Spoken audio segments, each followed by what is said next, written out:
Assalamu alaykum, hörmətli televizor körgüçiler. Yaxşımsızlar? Dünya Uyg'ur Qurultayı tor televiziyasining kunli xabarlar programmasiga hammanglar xush kelibsizlar. Men İftihar Abdurashid. Bugun payshanba. Hörmətli ko'rmanlar, tövəndə diqqətinizlər kunli xabarlar programmamızning təfsilatida bo'lsin. Tunji navbatlik Dünya Erkinlik Qurultayı 11 ayning 6 kuni Litva poytaxti Vilniusda boshlangan. Erkinlik, demokratiya, kishilik huquq uchun kurash qilish, mustabid tuzilmalarga qarshi turish, erkinlik jangchilarini himoya qilishni tupg'oyi qilgan bu qurultayga 56 davlatdan kelgan 200 dan ortiq siyosiy faoliyatchi va xalqaro tanilgan mashhur zotlar qatnashgan. Uyg'urlardan Dünya Uyg'ur Qurultayining raisi Dolqin Aysa, Amerika Xalqaro diniy erkinlik komitetining komissari Nuri Turkel, Qurultay ijroiya komitetining raisi va Uyg'ur kishilik huquq qurilishining direktori Umar Qanat, Tayvan parlamenti kishilik huquq komitetining bosh kotibi O'rkash Davlat, Qurultay xalqaro ishlar direktori Zumratay Erkin va Asina Izgil qatorliqlarmi taklif bilan bu yig'inga ishtirok qilgan. Litva poytaxti Vilniusdan stansimizning maxsus ziyoratini qabul qilgan Dolqin Aysa va O'rkash Davlat apandilar Dunyo Erkinlik Qurultayı va bu qurultayda o'tkazilgan idora hay'at saylimi haqida ma'lumot berib, tövendikilarni bayon qilishdi. Assalomu alaykum aziz vatandaşlar. Sizlarga Litvaniyaning poytaxti Vilniusda echilayotgan birinchi navbatlik Dunyo Erkinlik Qurultayidan salomlar bo'lsin. Biz bu yerda bir Uyg'ur hay'at, 6 kishilik bir Uyg'ur hay'at 3 günden buyon 11 ayning 6 kunidan 9 kunigacha Dünya Erkinlik Qurultayiga qatnashyapmiz.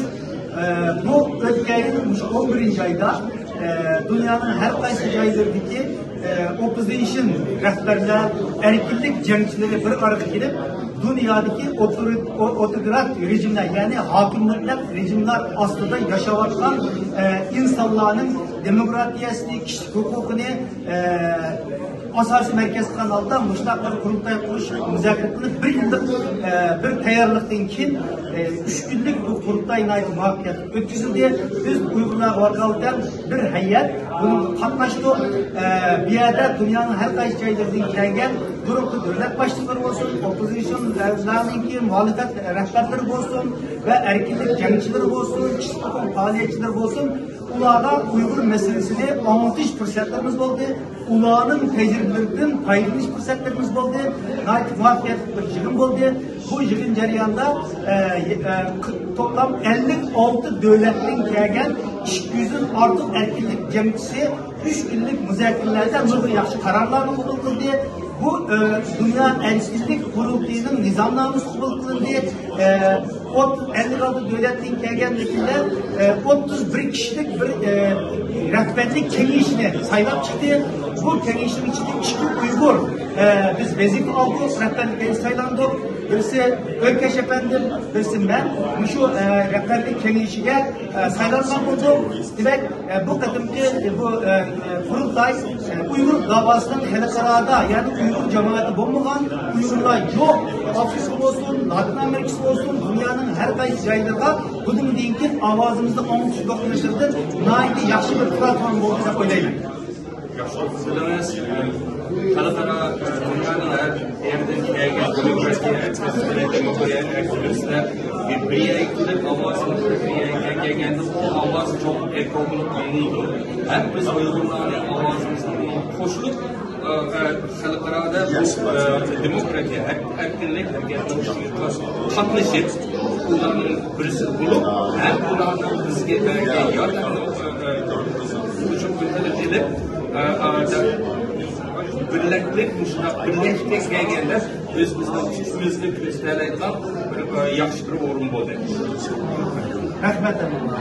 Qurultayning bayonotchisi va xalqaro ishlar direktori Zumratay Erkin bu yig'in haqida to'xtalganda, mazkur qurultayga xalqaro danqi chiqqan mashhur shaxslarning qatnashganligini tilga oldi.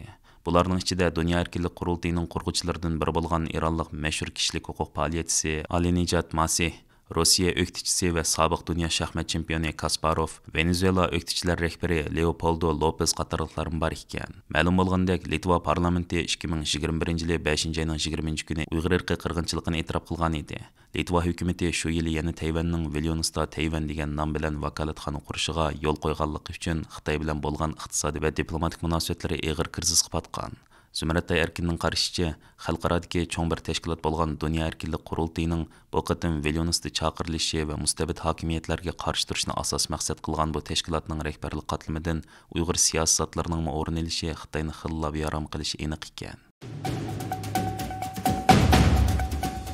11 ayda San-Fransisko shahrida o'tkazilmoqchi bo'lgan Osiyo Tinch okean iqtisodiy hamkorlik tashkiloti yig'ini echilishining oldida, shundaqla Amerika prezidenti Jo Bayden bilan Xitoy raisi Shi Jinpingning uchrashishi kun tartibida turayotgan bir mezgilda, xalqaradagi kishilik huquq tashkilotlari, jumladan Dunyo Uyg'ur qurultiyi, Uyg'ur kishilik huquq qurilishi, Uyg'ur harakat tashkiloti qatorliq 59 tashkilot Amerika prezidenti Jo Baydenga birlashib maktub yozib, bu qatim Shi Jinping bilan ko'rishganda Uyg'urlar uchrayotgan irqiy qirg'inchilik va insoniyat qarshi jinoyatlarni muhim masala qatorida o'tirib qo'yishga chaqirgan. Dunyo Uyg'ur qurultiyi 59 ommaviy tashkilotga vakolatan yo'llagan bu birlashib maktubda Amerika prezidenti Jo Baydenga tovanki talablarni o'tirib qo'ygan. Siz Shi Jinpingga Xitoyning insoniyat qarshi jinoyatlari va irqiy qirg'inchilik jinoyati, shundaqla Amerika va boshqa joylardagi davlat xalqon bostirishlar ustidan tekshirish ilib borganligingizni aytib, kishilik huquqning ikki tarafli munosabatdagi muhim ish ekanligini namoyon qiling.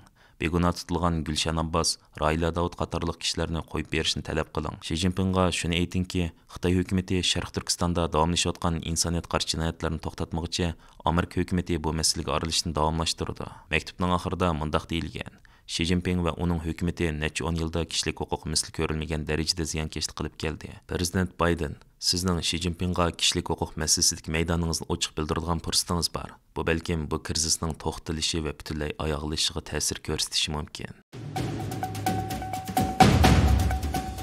Türkiye'deki Gelecek ve Saadet Partisi'nin parlamentdeki grubu vekili, parlament a'zosi Selçuk Özdağ Efendi 7 noyabr günü Türkiye parlamentiga Uyg'urlarning hozirgi ig'ir vaziyatini tekshirish to'g'risida taklif sungan edi. Shu kuni mazkur taklif to'g'risida Türkiye parlamenti umumiy yig'inida muzokara ilib berilgan bo'lib, hokimiyat beshidagi Adolat va Taraqqiyot partiyasining parlament a'zolari bilan Millatchi Harakat partiyasining qarshi chiqish natijasida rad qilingan. Mazkur muzokara yig'ini Türkiye Davlat televiziyasi TRT'ning 3-kanalida naq maydondan tarqatilgan edi. Muzokaraning kun tartibi bo'yicha mazkur loyihani sungan Selçuk Özdağ Efendi Türkiye parlamentiga mazkur taklif loyihasini sunishdagi maqsad to'g'risida ma'lumot berib, mundaq dedi: Yaqinqi yillardan buyon Sharq Turkistonda irqiy qirg'inchilik ilib berilyotidi. Odamlar uylardan tutqun qilinib, lagerlarga qamalilyotidi. Ona tillari cheklanyotidi. Uyg'ur qizlari Xitoy bilan to'y qilishga majburlanyotidi. Masjidlar taqlayotidi.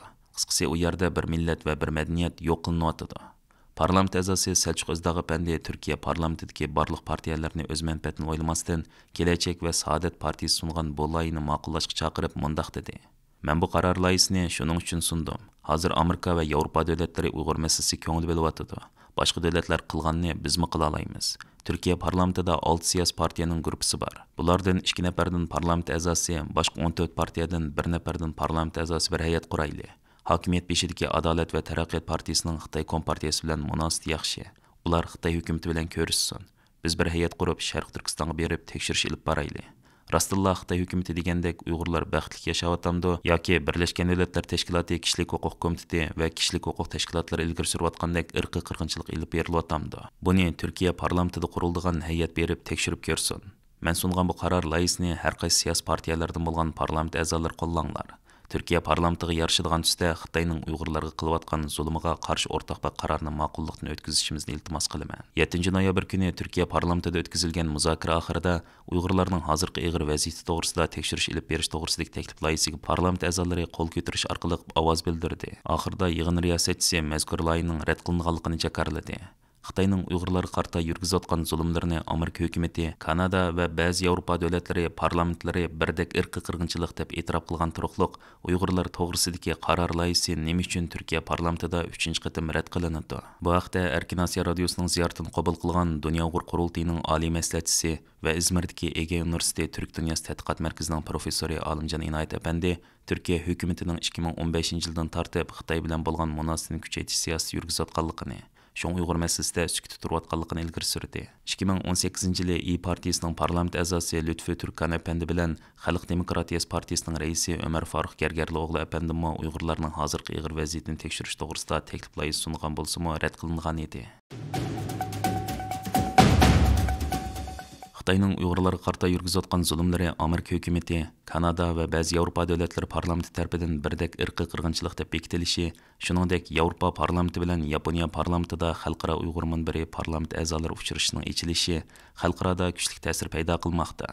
30-31 oktyabr kunlari Tokyoda chaqirilgan seminariyaga ishtirok qilgan Türk parlament a'zolaridan Selçuk Özdağ va Doğanbek efendiler 6 noyabr kuni Türkiye parlamentida muxbirlarni kutib olish yig'ini o'tkazib, Türkiye parlamenti raisini Uyg'urlar to'g'risida yig'in o'tkazishga chaqirdi. Muxbirlarni kutib olish yig'inida oldi bilan Doğanbek efendi so'z qilib mundaq dedi: "Qimmatli muxbirlar, hammanglar xush kelibsizlar. O'tgan hafta, ya'ni 30 va 31 oktyabr kunlari Yaponiya parlamentida xalqaro Uyg'ur munbiri parlament a'zolari uchrashishi chaqirildi. Bu qatimliq munbarga dunyodagi 25 davlatdan 80 nafarga yaqin mutaxassis va 70 nafar parlament a'zosini o'z ichiga olgan 200 dan ortiq kishi ishtirok qildi. Biz Turkiya parlamentidagi 3 siyosiy partiyadan 4 nafar parlament a'zosi munbarga qatnashib so'z qildik. Doğanbek efendi Turkiya parlamentidan kutgan talablarni o'tirib qo'yib mundaq dedi: "Turkiya parlamentidagi barliq siyosiy partiyalardan bo'lgan parlament a'zolarining bo'libmi hokimiyat beshidagi partiyaning kuch chiqarishi bilan Turkiya parlamentida Sharq Turkistonga irqiy qirg'inchilik to'g'risida qaror ma'qullashimiz kerak." U Turkiya parlament binosi ichida o'tkazgan muxbirlarni kutib olish yig'inida bayonotini mundaq davomlashtirdi: "Turkiya parlamenti raisidan shuni talab qilamanki, Yaponiya parlamentidagi do'stlik guruhi Sharq Turkiston to'g'risida yig'in chaqirdi. Bundaq bir yig'inni nemishqa bizning parlamentimiz ochmasin? Men bizning parlament raisimizdan bundaq bir yig'inni Turkiya parlamentida chaqirishni talab qilaman. Bu haqda hokimiyat beshidagi partiya bilan eng chong o'qituvchi partiyaning buningga ko'ngil bo'lishini iltimos qilaman." Arqadan Yaponiyadagi xalqaro Uyg'ur munbiri seminariyasiga ishtirok qilgan Selçuk Özdağ efendi so'z qilib mundaq dedi: "Yangidan Refah partiyasi parlament a'zosi Doğanbek efendi, partiyasidan bo'lgan parlament a'zosi, partiyaning muavin raisi Ayuja Türkeş Taşxonim va mazkur partiyaning tashqi siyosatga mas'ul muavin raisi Muhammad Naji Jinisli efendi Dünya Uyg'ur qurultiyi bilan Yaponiya parlamenti Uyg'ur do'stlik guruhining taklifiga binoan Tokyoga bordik. Boshqa partiyalarning parlament a'zolari taklif qilingan edi, ammo ular bormadi. Seminariyada Uyg'ur irqiy qirg'inchiligi bosh tema sifatida muhokama qilinish bilan bir vaqtda yana Hong Kongda demokratik sistemaning vayron bo'lishi, Tayvan bo'g'izidagi harbiy jiddiychilik, Xitoyning Osiyo Tinch okean rayonining tinchligi va xavfsizligi ilib kelayotgan tahdid qatorliq temalar muhokama qilindi. Bulardan sirt Uyg'urlar davlat ichida emas, chet elda Xitoyning besimiga duchor bo'layotganligi o'tirib qo'yildi. Har jihatdan nihoyat yaxshi, foydali bir seminariya bo'ldi. Men Turkiya parlamenti raisining mushundaq bir yig'inga sohibxonlik qilishini iltimos qilaman. Hörmətli görürmənlər, yuqorida diqqətinizə günlük xəbərlər proqramımızın təfsilatını sunduq. Kelər qıtımlıq sanımızgacha görüşkiç aman bolğaysızlar. Stansiyamızın YouTube kanalıga a'zo bo'lishni unutmang. Xayr xo'sh.